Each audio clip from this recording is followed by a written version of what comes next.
আমার সকল বন্ধুদের আমার আজকের নতুন ব্লগটিতে অনেক অনেক স্বাগত। আশা করি তোমরা সবাই ভালো আছো।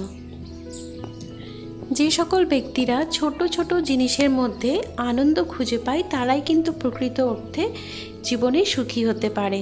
সুখী হতে হলে সবসময় যে প্রচুর টাকার প্রয়োজন হবে সেটা না, সেটা নির্ভর করে শুধুমাত্র মানুষের মানসিকতার উপর। যারা অল্পতেই সন্তুষ্ট হয় তারা কিন্তু জীবনের যে কোনো পরিস্থিতিতে সুখী থাকতে পারে। আমরা হাউসওয়াইফরা সকাল থেকে রাত্র পর্যন্ত এক রুটিন একভাবে কাজ করে যাই। তো আমরা কিন্তু রোজের যে ঘরের কাজগুলো করি সেই কাজের মধ্যেও আমরা খুশি খুঁজে পাই, নিজের ঘরটাকে সুন্দর করে সাজিয়ে গোছার চেষ্টা করি।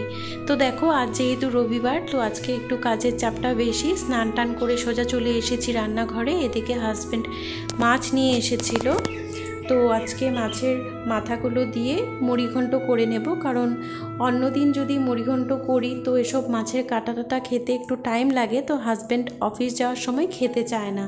তো আজ যেহেতু বন্ধ আছে তো ভাবলাম আজকেই এই মাছের মাথাগুলো দিয়ে মুড়িঘণ্ট করে ফেলি। আমার কিন্তু এই জোহা চাল দিয়ে যে মুড়িঘণ্টটা করা হয় খেতে বেশ ভালো লাগে।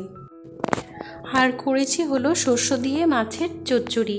তো মেয়ের জন্য আলাদা করে মাছের ঝোল রান্না করেছি, তো আমাদের জন্য শস্য দিয়ে করে নিয়েছি। আর ওই যে মাছের তেলটা ছিল সেটাকে এভাবে পেঁয়াজ কাঁচা লঙ্কা দিয়ে ভেজে একটু ভাত দিয়ে ভাজা মতো করে নিয়েছি। তো চলো রান্নাবান্না শেষ, আর বাকি কাজকর্ম তো সকালেই সেরে নিয়েছি। তো এবার হচ্ছে ভাত খাওয়ার পালা। মেয়েকে খাইয়ে দিয়েছি আর আমরা দুজন একসাথে খেতে বসে পড়েছি। আর এখন দেখো সময় প্রায় 4:30 মতো বাজে।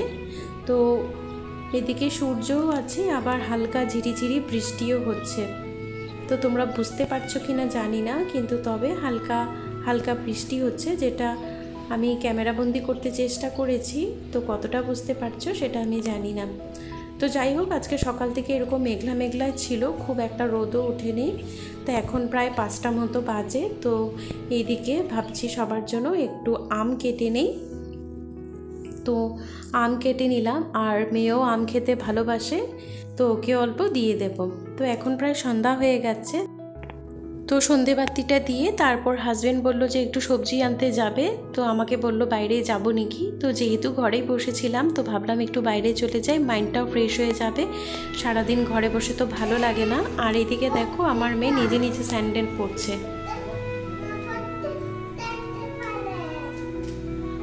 নিজে নিজে পড়তে পারবে?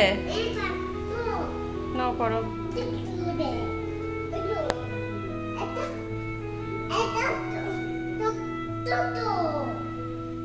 দাও মামা লাগাই দিবে, দাও।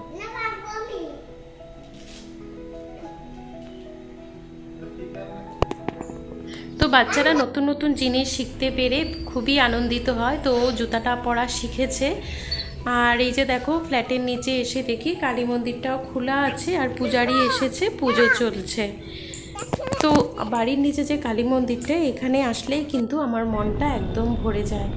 তো এখন আমরা যাচ্ছি বাজারের উদ্দেশ্যে, একটু সবজি বাজার করব। সকালবেলা সবজি কেনা হয়নি, শুধু মাছটাই নিয়ে এসেছিল।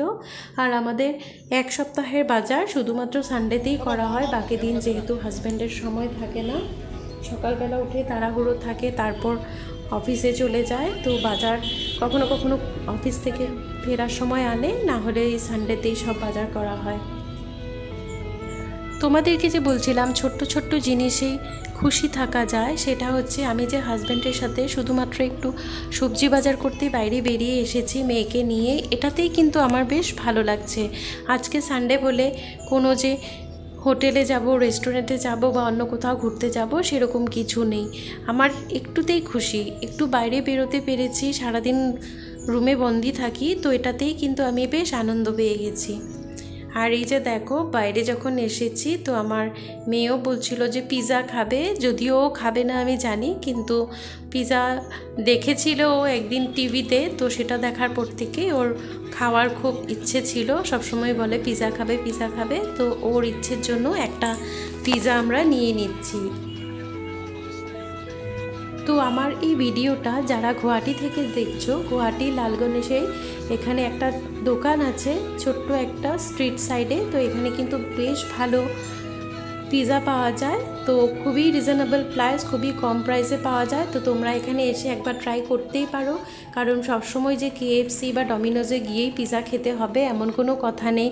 কিছু কিছু স্টুডেন্ট আছে, কলেজ স্টুডেন্ট আছে যারা অনেক টাকা অ্যাফোর্ড করতে পারে না, তো এখানে একটা রিজনেবল প্রাইসে সেই স্টুডেন্টরা কিন্তু আরাম করে পেট ভর্তি করে পিৎজা খেয়ে নিতে পারো। আর লাল গণেশের নামটা সবাই জানে, কারণ সামনেই একটা অনেক বড় গণেশ মন্দির আছে। তো লাল গণেশের এই জায়গাটাতে এই দাদা আছেন যেখানে খুব ভালো পিৎজা পাওয়া যায়। তো এই যে একটা পিৎজা নিয়ে নিলাম, এই পিৎজাটা নেওয়াতেই কিন্তু আমি খুশি হয়ে গেলাম। সবসময় যে কোনো দামি রেস্টুরেন্টে গিয়ে খেতে হবে এমন না, ছোট ছোট জিনিসেও কিন্তু সুখী থাকা যায়। আর আমরাও সেটাই চেষ্টা করি মেয়েকে অল্প অল্প জিনিসেই খুশি রাখতে। এখনই যদি বাচ্চাদেরকে আমরা ছোটোর থেকেই অনেক দামি দামি জিনিস বা বড় বড় রেস্টুরেন্টে খাওয়ার হ্যাবিট করে দিই, ওরা তাহলে টাকার মূল্যটা বুঝবে না। কারণ আমরা একসময় অনেক কষ্ট করে টাকা উপার্জন করেছি বা এখনও টাকা উপার্জন করি। ছোটরা কিন্তু ছোটোর থেকেই যদি এরকম লাইফস্টাইল পেয়ে যায় তাহলে ওরা টাকা কি কত কষ্ট করে যে আমরা সেটা উপার্জন করি সেই মূল্যটা বুঝবে না। তাই বাচ্চাদেরকে ছোটোর থেকেই এসব শিক্ষা দিতে হয়। তো যাই হোক, বাড়িতেও এসে পৌঁছে গেছি। আর এই যে দেখো, পিৎজাটা কিন্তু দেখতে দারুণ লোভনীয় লাগছে। চিলি ফ্লেক্স অনেকগুলো দেওয়া আছে, দেখে তো মনে হচ্ছে না যে আমার মেয়ে খাবে, কারণ এটা যথেষ্টই ঝালঝাল লাগছে। তবে আমাদের কিন্তু বেশ ভালোই লাগছে। তো এদিকে আমি দুপুরবেলা কাবলি চানা ভিজিয়ে রেখেছিলাম, তো আজকে ভাবছি রাত্রেবেলা এটাই রান্না করব। কারণ মেয়ে রুটি দিয়ে কাবলি বুট বলো বা ঘুগনি বলো, ডাল বলো খেতে বেশ পছন্দ করে। তো সেটাই রান্না করে নিচ্ছি। আর আমার রান্নাগুলো কিন্তু সবসময় একটু সাদা সাদা রকমেরই হয়, কারণ শুধুমাত্র জিরে গুঁড়ো ধনে গুঁড়োই আমি ব্যবহার করি।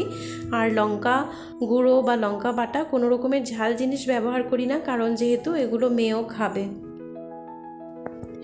আর এদিকে কাবলি বুটটা হতে হতে আমি আটাটাও মেখে রেখেছিলাম। তো রান্নাটা প্রায় হয়ে এসেছে, এখন রুটিটা করে মেয়েকে সবার প্রথম খেতে দেব। আজ তাহলে ভিডিওটা এতটুকু পর্যন্তই রাখি। তো সকাল থেকে রাত্র পর্যন্ত কি করলাম সবটাই তোমাদের সাথে শেয়ার করেছি। আশা করি ভিডিওটা তোমাদের ভালো লেগেছে। ভিডিওটা যদি ভালো লেগে থাকে তাহলে অবশ্যই লাইক করবে, শেয়ার করবে।